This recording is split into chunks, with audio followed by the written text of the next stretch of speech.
Welcome, people and block roomians, to some mod reviews. Yes, today I'm going to be showing you my top 10 mods for this brand new brilliant city building game, Cities Skyline.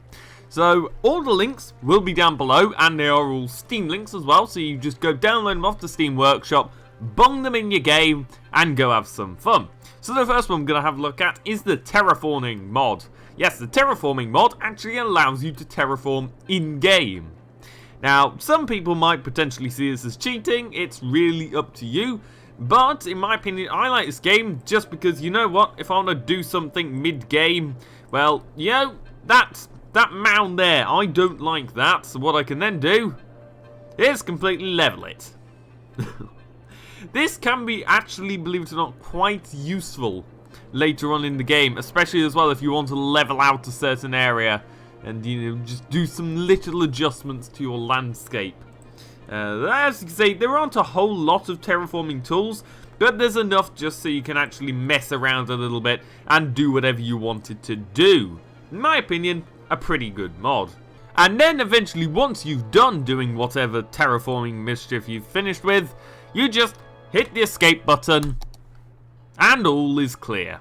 So the next mod we have up is indeed actually no longer a mod, because it just removes Chirp. Yes, that annoying bird that hurts your eyes and brains. Well, no longer he shall do that. All you have to do is install this mod, click it on in the content manager, and off you go. That bird will no longer bug you with tweets about leaving keys in the plant pots, or oh no, what does a dead person smell like? Enjoy your freedom. So we are now on to mod number 3. And did you remember the good old SimCity 4 days in isometric view? Well, now you can relive them with Cities Skylines Isometric mod. Yes, this game puts the camera view in isometric mode, which is actually quite nice if you just want to do a little bit of building or planning certain sections from an above tab view. Also, you know, I mean, if you just generally like isometric, or, you know, that's how you work best, then this is also a brilliant mod for you. Not to mention, now you can also work without having a bird constantly tweeting at you. Just fantastic. So with this fourth mod, you might particularly hate the feeling of constantly floating and watching over your citizens. Well, no longer have to fear, as the first person camera mod is here. Just drop down into a certain location you wish to provide your city with top-down views, hit the tab key or click up here, and hey presto, you are in first-person mode. Hit the spacebar or spacebar again to pause or play the gameplay. Use shift to walk faster or walk slower, and then alt to even walk at different kind of mega speeds or not mega speeds.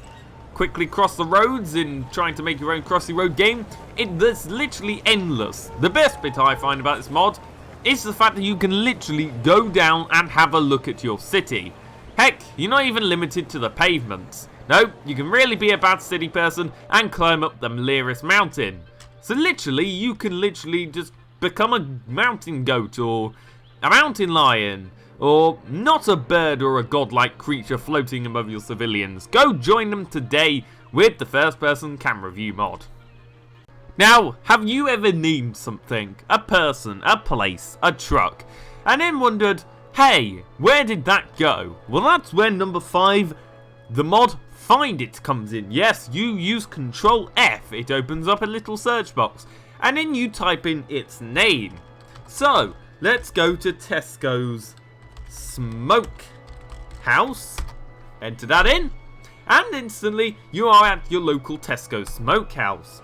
However, there are many other things, such as little trucks you might name. Well, to be quite honest, it works on them too.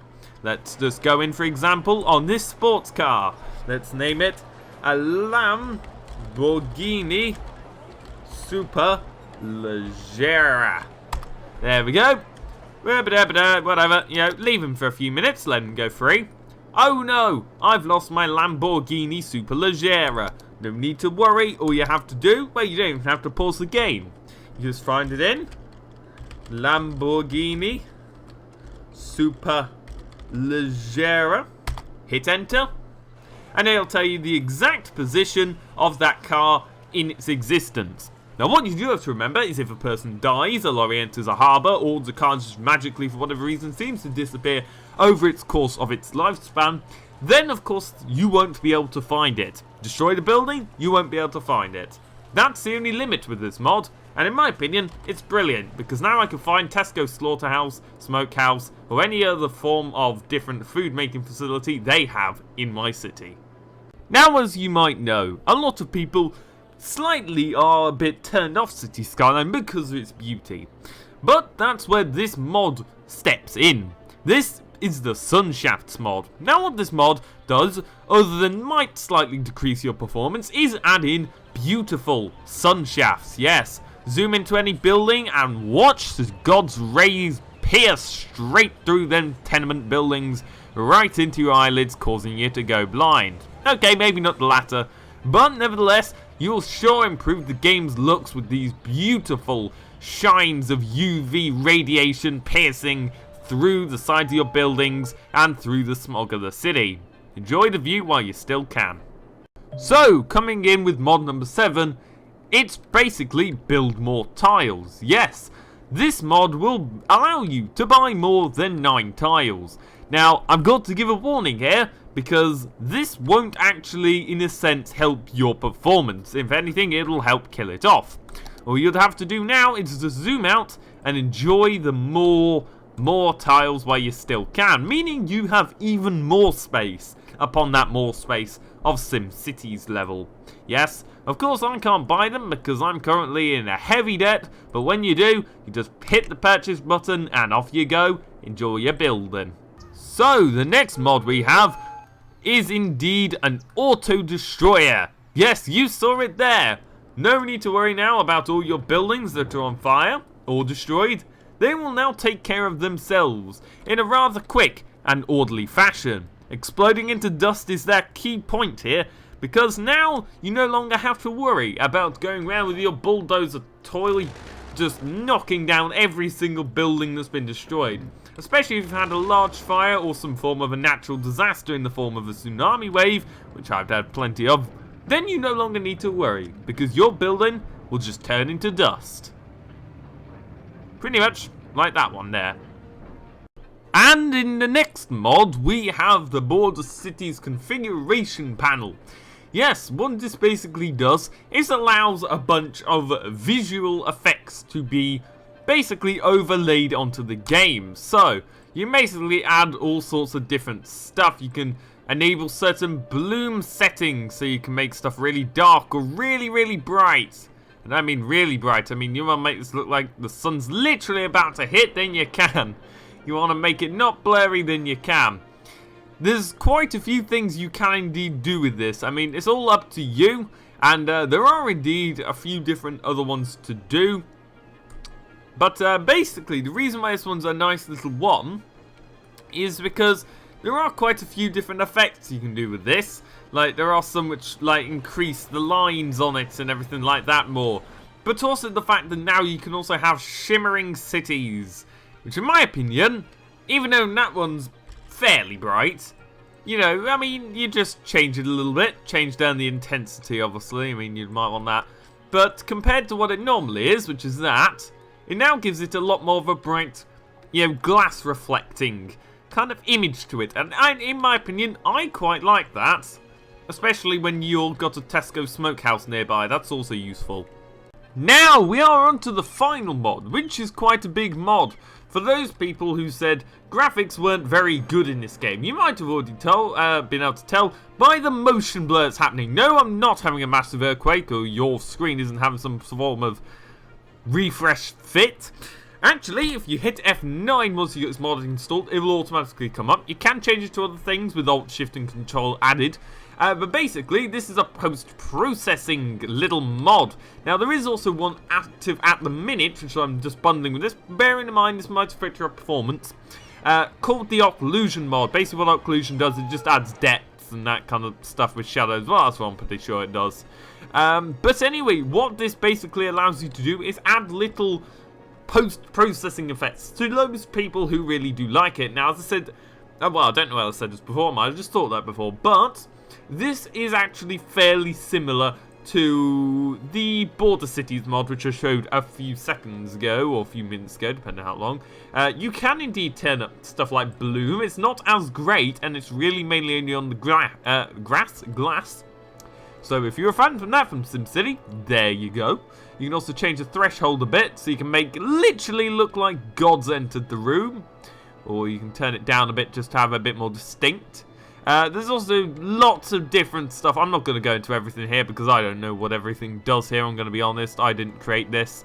But if you like fancy processing effects, then there you go. If you're also sad about the lack as well of anti-aliasing in this game, well, not so much a lack of it, more of the not amounts. Hold on, let me turn that down a bit. There we go. There is now anti-aliasing added with this. Bear in mind, this will also affect your performance a lot more. But basically, you may not be able to see it so much on YouTube. Shut up, ambulances. You might not be able to see it so much on YouTube, but when you actually play the game, there's like little bits it does. I mean, it's not the best anti-aliasing I've ever seen, but it does definitely soften like the edges. It makes them a lot less grainy. Also, there's motion blur. You can literally completely make it look like you're drunk on vodka. Make yourself have a headache. You can also tweak the scale up even more. Make it scale down a little bit more so there's literally barely none. It's all up to you. This mod basically expands the graphics effects, expands the choices you have to quite a good scale. Because I know a lot of people did kind of complain about the graphics of this game weren't the best. So for all you people, here you go. Here's a bit of graphics enhancements. And to be honest, I think this is really good. So, obviously, if you did enjoy this top 10, be sure to go download some of them below. They will indeed be, hopefully, all linked below. I will be able to find them. They'll all be linked to the Steam workshop pages. Of course, the actual content users, you can subscribe to their content stuff, and then you will get it when it updates, and then you'll get to download it and use it. But anyway, if you did indeed like this video, then yes, you could like it. It's up to you. You can also subscribe for more. That's also up to you. But anyway, what's not up to you is the fact that you've watched this video. So anyway, thank you for watching, and cheerio.